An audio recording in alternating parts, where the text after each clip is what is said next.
السلام علیکم ناظرین، گلوبل میمن ٹی وی کے نیوز بلیٹن کے ساتھ میں ہوں بشرا خان۔ سب سے پہلے شامل کریں گے نیوز ہیڈ لائنز۔ افغانستان میں موجود امریکی اسلحہ کچے کے ڈاکوؤں کے پاس پہنچ چکا۔ بلاول بھٹو کا کہنا ہے کہ کچے کے ڈاکوؤں کے پاس جدید اسلحہ کہاں سے پہنچا؟ جو لوگ غلط فیصلوں میں ملوث ہیں ان کا احتساب ہونا چاہیے۔ سائفر کیس، جیل میں سماعت کے خلاف چیئرمین پی ٹی آئی کی درخواست پر فیصلہ محفوظ۔ شیر افضل مروت کا کہنا ہے کہ فیصلوں میں تاخیر کی وجہ سے ہم مشکلات کا شکار ہو رہے ہیں۔ بشرا بی بی کی 190 ملین پاؤنڈ کیس میں عبوری ضمانت منظور۔ پاکستان نے آئی ایم ایف کا ڈو مور کا مطالبہ مسترد کر دیا۔ آئی ایم ایف کی ٹیکس آمدن بڑھانے کے لیے مختلف تجاویز۔ گیس سیکٹر کا گردشی قرضہ کم کرنے کے پلان پر آئی ایم ایف اور حکومت میں اتفاق نہ ہو سکا۔ ملک گیر چھاپے، چینی، گھی، چاول، کھاد کی ہزاروں بوریاں برآمد۔ جیکب آباد بائی پاس پر درجن، کوئٹہ روب روڈ پر 6 ٹرک پکڑے گئے۔ چینی، کھاد، گندم کی اسمگلنگ پر آئی بی کی رپورٹ میں انکشافات۔ ملک بھر میں عام انتخابات کے حوالے سے تیاریاں شروع۔ انتخابی عملے کو تربیت کی فراہمی کا آغاز کر دیا گیا۔ صدر مملکت کی جانب سے انتخابات کی تاریخ دیے جانے کا امکان۔ ہیڈ لائنز آپ نے جانی اور اب شامل کریں گے خبروں کی تفصیل۔ پاکستان بھر میں نمائندگان کا وسیع نیٹ ورک، ہر خبر جاننے کے لیے دیکھتے رہیے TNN ٹی وی۔ 1.25 کروڑ کی آبادی پر مشتمل کراچی میٹروپولیٹن سٹی میں صحت کے حوالے سے ہسپتال تو بہت، لیکن فزیو تھراپی سینٹر نایاب ہیں۔ الحمدللہ ہم نے اس کمی کو پورا کرتے ہوئے گلستان جوہر میں زبیداس فزیو تھراپی سینٹر کا آغاز کر دیا ہے۔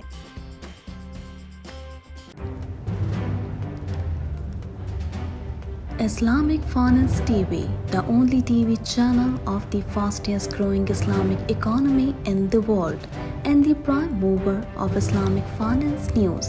Follow us on our social media handles and watch our reports and educational program at www.islamicfinancetv.com. For advertisement, please contact us at islamicfinancetv@gmail.com.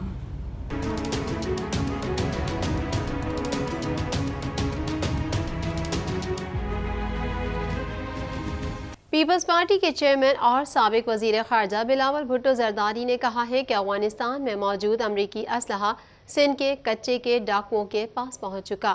مزید جانیں گے اس رپورٹ میں۔ پیپلز پارٹی کے چیئرمین اور سابق وزیر خارجہ بلاول بھٹو زرداری نے کہا ہے کہ افغانستان میں موجود امریکی اسلحہ سندھ کے کچے کے ڈاکوؤں کے پاس پہنچ چکا۔ اب اندازہ ہوتا ہے کہ عمران خان کی دہشت گردوں کو ملک میں بسانے کی پالیسی کتنی خطرناک تھی۔ سکھر میں شہید کیے گئے صحافی جان محمد مہر کے اہل خانہ سے ملاقات کے بعد میڈیا سے بات چیت کرتے ہوئے انہوں نے کہا کہ کچے میں پولیس افسروں نے جان کے نذرانے پیش کیے۔ کچے کے ڈاکوؤں کے پاس جدید اسلحہ کہاں سے پہنچا؟ افغانستان میں امریکی اسلحہ دہشت گردوں کے پاس پہنچ چکا ہے۔ یہ امریکی اسلحہ صرف کے پی کے نہیں بلکہ ہمارے کچے کے علاقوں میں بھی پہنچ چکا، کیونکہ وہ ہتھیار جو امریکی فوج نے افغانستان میں استعمال کیے آج وہ کچے کے دہشت گردوں کے پاس موجود ہیں۔ بلاول نے کہا کہ جان محمد مہر کے اہل خانہ سے تعزیت کے لیے آئے ہیں۔ اس قتل کی جتنی مذمت کی جائے کم ہے۔ جان محمد مہر کے خاندان کو انصاف دلائیں گے۔ شہید کے اہل خانہ اور پریس کلب کے مطالبے پر جان محمد مہر کے قتل کیس کی JIT بنائی گئی۔ امید تھی کہ اس میں پیش رفت ہوگی مگر ایسا نہ ہوا۔ انہوں نے کہا کہ دہشت گرد تب سے سر اٹھا رہے ہیں جب سے نیشنل ایکشن پلان پر عمل درآمد نہ ہوا۔ اب کیا وجہ ہے کہ دہشت گرد پھر سے سر اٹھا رہے ہیں؟ اس کی وجہ یہ ہے کہ پیپلز پارٹی کی پالیسی پر عمل درآمد نہیں ہوا۔ تمام سیاسی جماعتیں کہتی تھیں کہ دہشت گردوں سے بات چیت کی جائے، لیکن ہمارا موقف تھا کہ ان سے بات چیت نہ کی جائے۔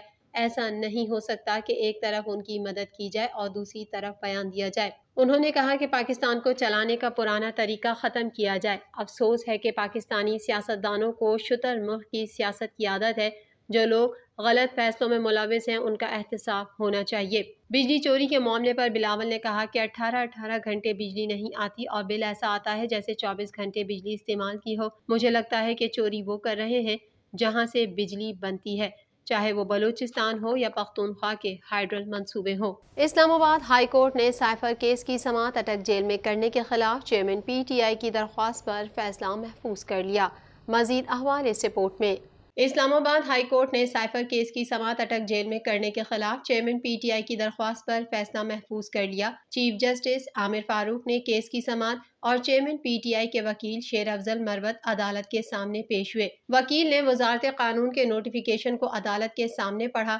وکیل شیر افضل مروت نے دلائل میں کہا کہ وزارت قانون نے کس قانون اور کس اختیار کے تحت عدالت اٹک جیل منتقل کی۔ اسلام آباد سے ٹرائل کیسے پنجاب میں منتقل ہو سکتا ہے؟ ٹرائل کی دوسرے صوبے منتقلی قانونی طور سپریم کورٹ کر سکتی ہے۔ چیف کمشنر یا سیکرٹری داخلہ کا اختیار نہیں کہ وہ ٹرائل دوسرے صوبے منتقل کریں۔ چیئرمین پی ٹی آئی کے وکیل شیر افضل مروت نے کہا کہ یہ کہا گیا کہ میرا نوٹیفیکیشن غیر مؤثر ہو گیا، یہ نہیں کہہ سکتے۔ شیر افضل مروت نے کہا کہ کسی کے پاس کوئی قانونی جواب ہے کیوں chairman P T I Attock jail میں ہے؟ ایک بار اٹک جیل کا نوٹیفیکیشن ہو گیا، کل کو لانڈی جیل کا ہو جائے تو کیا ہم وہاں جائیں گے؟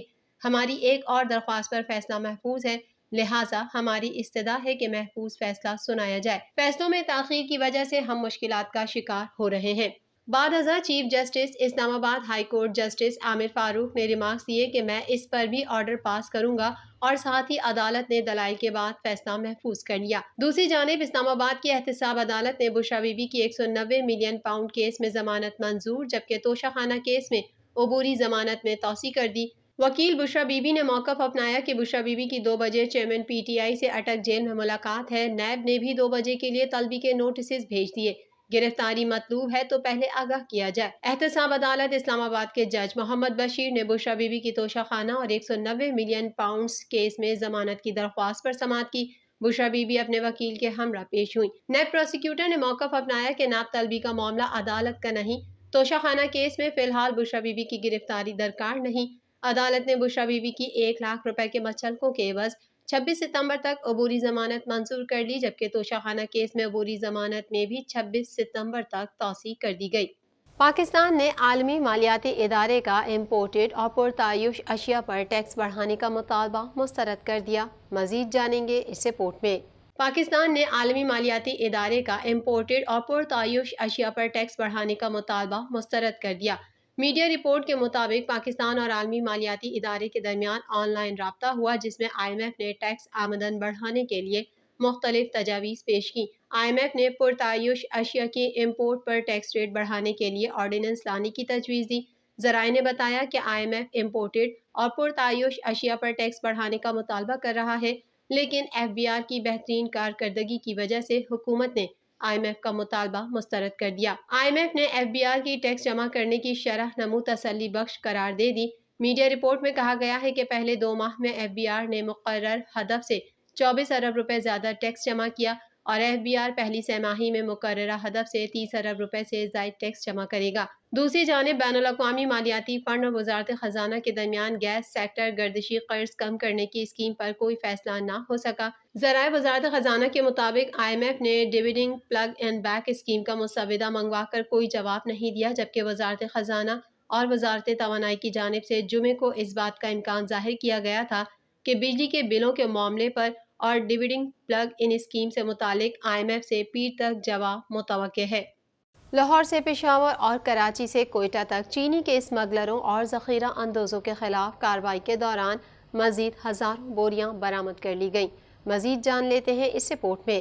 لاہور سے پشاور اور کراچی سے کوئٹہ تک چینی کے اسمگلروں اور ذخیرہ اندوزوں کے خلاف کارروائی کے دوران مزید ہزاروں بوریاں برآمد کر لی گئیں، جبکہ کئی شہروں میں فی کلو قیمت 165 تک گر گئی ہے، جبکہ انٹیلیجنس بیورو کی جانب سے کرنسی اور آئل کے بعد چینی، کھاد اور گندم کی اسمگلنگ کی رپورٹ وزیر اعظم سیکریٹریٹ میں جمع کروا دی گئی۔ گندم، کھاد اور چینی کے اسمگلروں اور سرکاری اہلکاروں کی تفصیلات بھی رپورٹ میں شامل ہیں، جبکہ میڈیا رپورٹ میں کہا گیا ہے کہ چینی، کھاد اور گندم کی پاکستان سے اسمگلنگ کے بارے میں تفصیلات رپورٹ کا حصہ ہیں۔ گندم کی اسمگلنگ میں 592 ذخیرہ اندوزوں کی نشاندہی کی گئی۔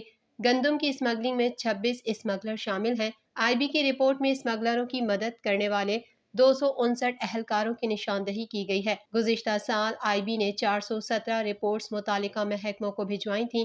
حساس ادارے کی نشاندہی پر 90,147 میٹرک ٹن ذخیرہ شدہ اور اسمگل ہونے والی گندم قبضے میں لی گئی۔ رپورٹ کے مطابق صوبائی حکومتوں میں تعینات اہلکار اسمگلروں اور ذخیرہ اندوزوں کو مدد فراہم کرتے ہیں۔ پنجاب میں 272، سندھ میں 244،